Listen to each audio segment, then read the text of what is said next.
this has been Foggins Media Corner back again with another video, with another AK Afro Soviet episode for today.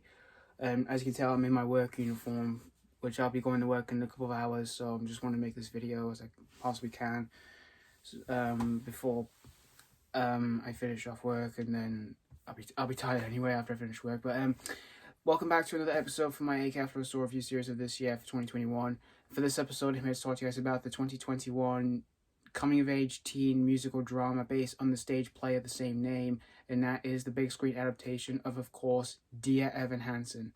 Now, this movie was directed by Chbosky, director of Perks of Being a Wallflower and Wonder, two really excellent moving dramas. I thought Perks of Being a Wallflower is just an absolutely magnificent movie, one of my favorite coming-of-age teen films of the last decade. And Wonder, which I thought that was another terrific drama with Owen Wilson and Julie Roberts and Jacob Tremblay. So this is his first time directing a musical, and in this movie we follow this boy named Evan Hansen, who's played by Ben Platt, who he goes to school. He's not really popular in school. He doesn't have much friends. He's got this anxiety problem, and pretty much he gets therapy to basically overcome his anxiety by writing letters to himself on how he's feeling. Until one day, this boy named Connor, he finds one of Evan's letters, and he refuses to give it back to Evan since it was for his therapy help. Then what happens is the next day, Evan gets a visit from Connor's parents, who come to visit him at school to tell him about the note that the letter that Evan wrote. They thought they believed that Connor wrote this note, because what happened to Connor is that he's just committed suicide, and they thought that he wrote the letter to Evan before he took his own life. So Evan then lies to Connor's parents, and then about that, and then they start inviting him over for dinner, and explain about how their friendship was, even though they barely knew each other. And we see Evan dealing with all of that, and as well as sort of stepping into a new path on a new journey, and where we see him seeing him overcome his anxiety, and then seeing him dealing with the lie that he's now facing in the rest of his life. So that's pretty much the story of Dear Evan Hansen. So for me, going into this musical movie, I've never really saw the stage play musical. I don't really watch musical plays that much often, because I'm mostly a movie person, really, as well as I do play video games and all that. But I didn't see the trailer on release day when it was first uploaded on YouTube back in the day. I only saw the trailer when I was at my work, when the movie was about to come out, because this movie was released at first in September in the US, but we didn't get it until October. So I didn't first see the trailer. I first saw the posters in this movie, and the posters did seem pretty interesting. And hearing about Chbosky directing, I was pretty surprised to see what he could do with this movie, because, you know, like I said, he's directed two excellent dramas, Perks Being a Wallflower and Wonder, which those are great movies. So like I said, this first time directing a musical, so I was looking forward to seeing what he can do for a musical, while he's also trying to manage to do like sort of a coming-of-age film like he did before with Perks of Being a Wallflower, which it's easily one of my favorite works he's done. And for the cast in the film, I knew a few of the faces. You've got Ben Platt, which he has done the musical himself before, because he has done the original musical, and he's playing the same character in this movie. And you also have in this movie Kaitlyn from Booksmart, which I thought she was really good in Booksmart. She was great in that film. And you also have in the movie Oscar nominee Amy Adams, which she has proven herself a lot in recent years, and she's become a great actress, and she's just a lovely actress. And you got Julianne Moore, who's an Oscar winner. She's become a great actress ever since. So, and I didn't see this on opening day when this was released, because I was busy when we work at the time. But I did see two films on the day when I was at work. So I did see a film before I was going to start my shift. I did see a film for free, and then after I finished my shift, I saw this movie, and I was surprised with the reviews, what people have been saying about this movie, because to me this movie did look like it had potential, because to me it did seem pretty interesting from when I saw the posters and the trailer. But unfortunately, after watching this movie, I did not really like this movie. I didn't exactly hate everything about this movie because to me this movie did look like it had potential, but unfortunately it was kind of a wasted movie for me.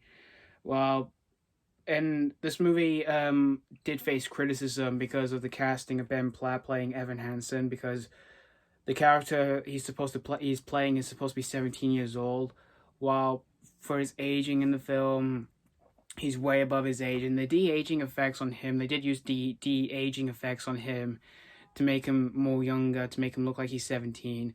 I thought that wasn't too bad, but for him being cast, I just kind of found it a bit distracting. But his acting in the film, for the most part, is pretty good, and I do like his singing. His singing was really good. He is actually a really good singer, from what I've heard. I started hearing a few of his music before I saw this movie, and I do think he's a really pretty talented singer. And for other actors in the film, you got Kaitlyn who plays Connor's sister. She was pretty good in the movie. Amy Adams, I thought she was great in the film as Connor's mom. And you've got Julianne Moore, who plays Evan's mom as well. I thought she was really good. She was great in the movie. The acting for the most part was great. And for those who never done singing before, Ben Platt is mostly a singer. Everyone else who do their singing voices weren't too bad in the film. Although there were a few, I just didn't think really fit in to be fit into a scene that's broken into a music form. But the songs in the film, I did like the songs. There was some memorable songs. While there was a few I couldn't remember that much, because to me I was mostly kind of getting bored of this film. I wasn't getting frustratingly bored, and I was like, I just want to go home or anything like that, because I was waiting for something to happen, but it was unfortunately hard to figure out what was going on. But my favorite song in this film is definitely "You Will Be Found," which I do think that's a really good song. And for other songs in the film, you also have for a few scenes. Well, there's a few scenes in the film that does require the break in the music form, which I kind of found a bit unnecessary, and it just didn't really quite fit in really well. Like, say there's a dramatic scene that just didn't feel dramatic enough to me, and then they decided to put it into a music form. I just think that just didn't really fit in that well. But my biggest issue with this film was unfortunately the story. I found it poorly executed and pretty weak as well, because it has weak character development. Like the relationship between Evan and his mom, it really focused on that towards the end of the film, which I found it quite odd, because it mostly focuses on Evan interacting with Connor's family, even though he barely knows anything much about the family. After the whole drama about Connor's death and all that, and then Evan, dealing with the lie that he's now facing, and then he starts to inspire the world with everything about that. When he tells some fake stories about his friendship with Connor, what they used to do, even though they just barely knew each other and all that. I found that poorly executed, really, because of the character development. But the story wasn't, for the way it sounded like, it did look like it was good, did look like it had potential, but unfortunately it wasn't that well written at all. And there was other subplots in the film. I found it pretty boring as well, and really forgettable. And another issue I had along with its story was also the pacing as well. I found it pretty slow, even though the film is only 2 hours and 17 minutes. It didn't feel that long. It didn't feel that runtime to me. It kind of felt a bit longer than that, like say 2 hours and 20 minutes. And obviously nowhere near as too long as Zack Snyder's Justice League, which that movie was 4 hours and 2 minutes.